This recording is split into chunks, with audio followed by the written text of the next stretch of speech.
দর্শক স্বাগত খবর সংযোগের বিশেষ বুলেটিনে সঙ্গে আছি আমি হাবিবুর রহমান নিশান।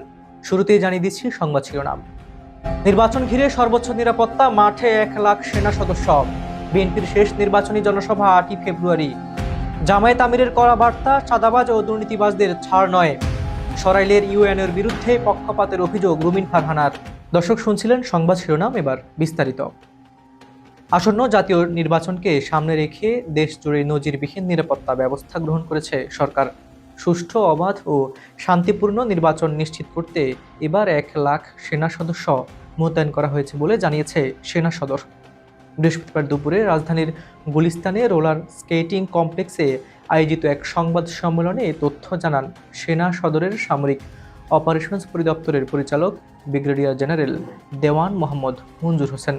তিনি বলেন, আগের নির্বাচনগুলোতে সর্বোচ্চ 40 থেকে 42,000 সেনা সদস্য মোতায়েন করা হয়েছিল, তবে এবার সেই সংখ্যার দ্বিগুণেরও বেশি সেনা সদস্য মাঠে রয়েছে। ব্রিগেডিয়ার জেনারেল মঞ্জুর হোসেন জানান, এবার নির্বাচন ব্যবস্থাপনায় একটি বড় পরিবর্তন এসেছে। এ প্রথমবারের মতো সেনাবাহিনীকে ভোট কেন্দ্রের আঙিনা পর্যন্ত টহলের অনুমতি দেওয়া হয়েছে।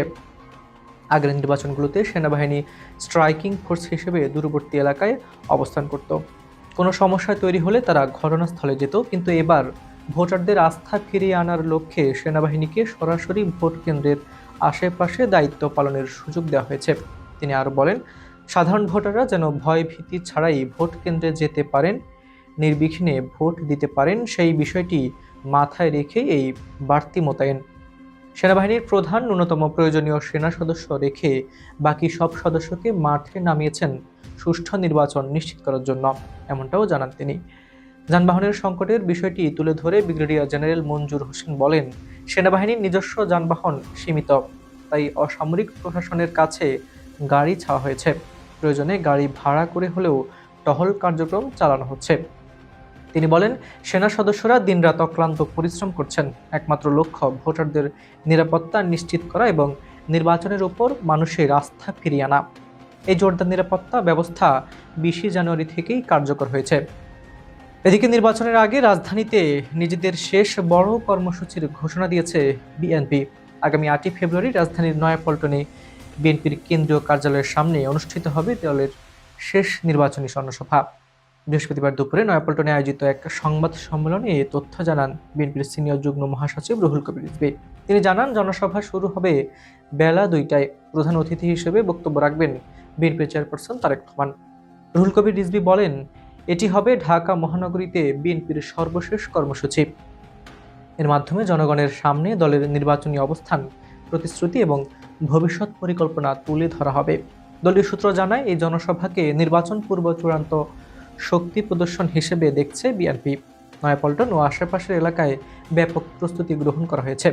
দলের বিভিন্ন ইউনিট ও অঙ্গ সংগঠনের নেতা কর্মীদের জনসভায় জনসম্পৃক্ততা নিশ্চিত করতে নির্দেশনা দেওয়া হয়েছে। সংবাদ সম্মেলনে আরও উপস্থিত ছিলেন বিএনপির চেয়ারম্যানের উপদেষ্টা মাহাদি আমিন, যুগ্ম মহাসচিব হাবিব উন নবী খান সোহেল সহ কেন্দ্রীয় নেতারা। সরকার গঠন করলে চাঁদাবাজি ও দুর্নীতির বিরুদ্ধে জিরো টলারেন্স নীতি গ্রহণ করা হবে, এমন ঘোষণা দিয়েছেন জামায়াত ইসলামীর আমির ডক্টর শফিকুর রহমান। বৃহস্পতিবার বেলা 11টায় নওগাঁ শহরে এটিএম মাঠে এক জনসভায় প্রধান অতিথির বক্তব্যে তিনি এসব কথা বলেন। শফিকুর রহমান বলেন, চাঁদাবাজি জামায়াত করে না এবং কাউকে করতেও দেবে না। দুর্নীতিবাজদের কোনো আশ্রয় দেওয়া হবে না। তিনি বলেন, ব্যাংক ডাকাতি, মামলা বাণিজ্য কিংবা দুর্নীতির রাজনীতি জামায়াতের আদর্শের পরিপন্থী। ক্ষমতায় গেলে এসব অপরাধে জড়িতদের আইনের আওতায় আনা হবে। সব ধর্মের মানুষের নিরাপত্তা ও অধিকার নিশ্চিত করার অঙ্গীকার করে তিনি বলেন, এই দেশ শুধু একটি গোষ্ঠীর নয়, মুসলমান অমুসলমান সবাই এই দেশের নাগরিক। নারীদের নিরাপত্তা প্রসঙ্গে জামায়াত আমির বলেন, ঘরে বাইরে কর্মস্থলে সব জায়গায় নারীদের মর্যাদা ও নিরাপত্তা নিশ্চিত করা হবে। তিনি আরও বলেন, নেতৃত্ব বংশানুক্রমিক হবে না। শ্রমজীবী মানুষের সন্তানও মেধার জোরে রাষ্ট্রের সর্বোচ্চ পর্যায়ে যেতে পারবে। নওগাঁ জেলার উন্নয়নের প্রতিশ্রুতি দিয়ে তিনি বলেন, কৃষকদের ন্যায্য মূল্য নিশ্চিত করা হবে। সংরক্ষণাগার ও কৃষিভিত্তিক শিল্প গড়ে তোলা হবে। এদিকে ব্রাহ্মণবাড়িয়া 2 আসনের স্বতন্ত্র সংসদ সদস্য প্রার্থী রুমিন ফারহানা সরাইল উপজেলা নির্বাহী কর্মকর্তা ও সহকারী রিটার্নিং কর্মকর্তা মোহাম্মদ আবু বকর সরকারের বিরুদ্ধে পক্ষপাতমূলক আচরণের অভিযোগ করেছেন। গতকাল বুধবার বিকেলে তিনি প্রধান নির্বাচন কমিশনারের কাছে এ সংক্রান্ত একটি লিখিত অভিযোগ জমা দেন। লিখিত অভিযোগে রুমিন ফারহানা উল্লেখ করেন, ত্রয়োদশ জাতীয় সংসদ নির্বাচনকে কেন্দ্র করে তার নির্বাচনী এলাকায় বেশ কিছু গুরুতর অনিয়ম পরিলক্ষিত হচ্ছে। এসব বিষয় নিয়ে ইউএনের দৃষ্টি আকর্ষণ করা হলে তিনি অসৌজন্যমূলক ও অসহযোগিতামূলক আচরণ করেন বলে অভিযোগ করা হয়।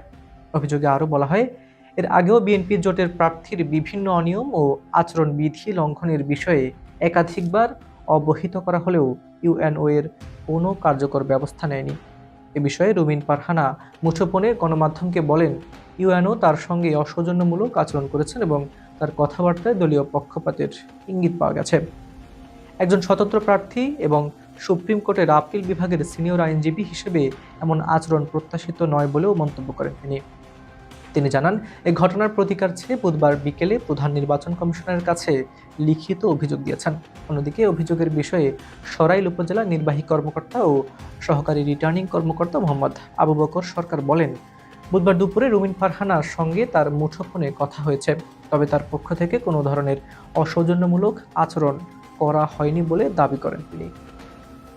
নির্বাচনকে প্রশ্নবিদ্ধ করার অপচেষ্টা বাড়ছে বলে আশঙ্কা প্রকাশ করেছে বিশিষ্টজনরা।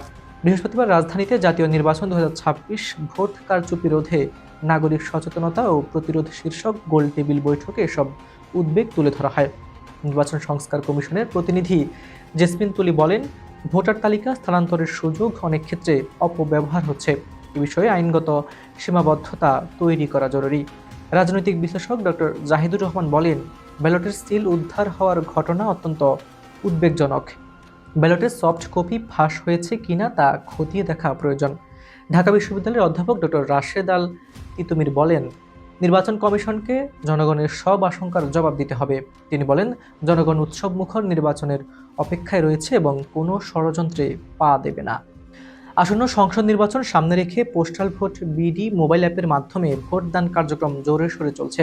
নির্বাচন কমিশনের তথ্য অনুযায়ী এখন পর্যন্ত 4,80,000-এর বেশি প্রবাসী ভোটার ভোট দিয়েছেন। অভ্যন্তরীণ পোস্টাল ভোটেও 2 লাখের বেশি ভোটার ইতিমধ্যে ভোটাধিকার প্রয়োগ করেছেন।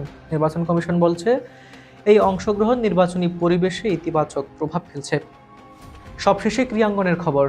পাকিস্তান সুপার লিগের 11তম আসনে নিলামের আগেই বাংলাদেশের বাঁহাতি পেসার মুস্তাফিজুর রহমানকে দলে নিয়েছে লাহোর কালান্দার্স। 6,44,00,000 রুপি চুক্তিতে মুস্তাফিজকে দলে ফেরানো বিষয়টি নিশ্চিত করেছেন ফ্রান্সিসটি। আগেও লাহোরের হয়ে খেলেছিলেন মুস্তাফিজ। দলটি তার প্রত্যাবর্তনকে পরিবারের ফেরা বলে উল্লেখ করেছেন। দর্শক, এই ছিল খবর সংযোগের বিশেষ বুলেটিন। সর্বশেষ ও নিরপেক্ষ খবরের সঙ্গে থাকুন খবর সংযোগে।